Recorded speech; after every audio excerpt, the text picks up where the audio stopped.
fa innal uqula muttarratun ila qabulil haq. Akal ini pasti dipaksa untuk menerima kebenaran.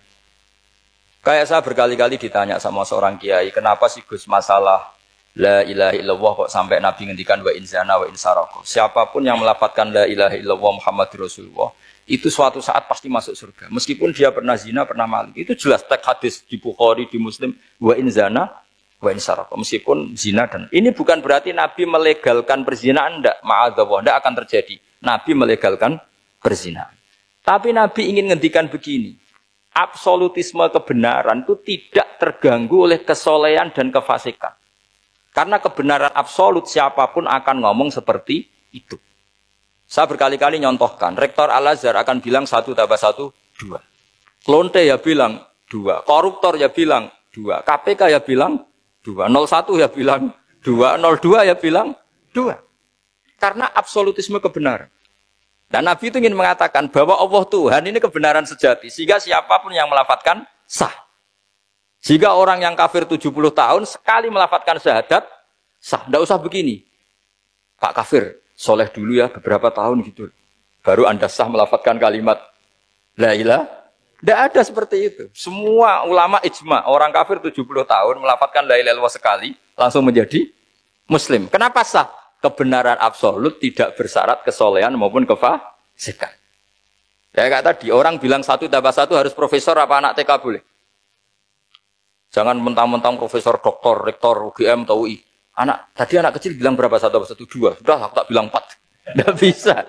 Kebenaran absolut itu orang akan sepak.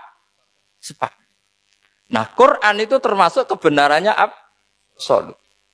Maka harusnya siapapun bisa memahami Quran. Termasuk orang yang sebelum Islam.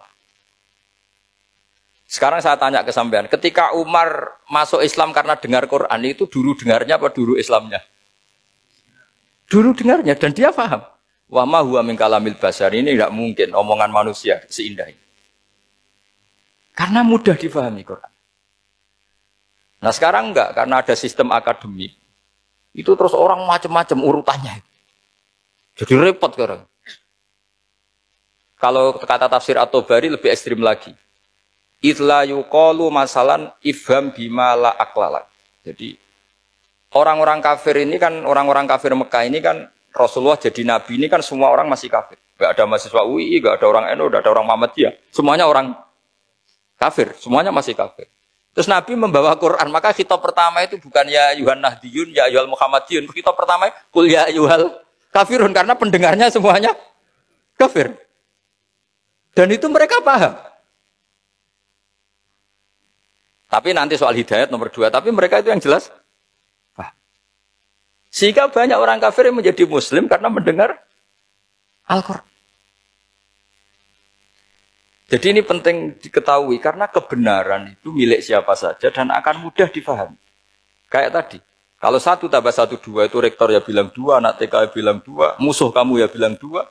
Kamu atas nama sentimen dengan musuh pun tetap bilang.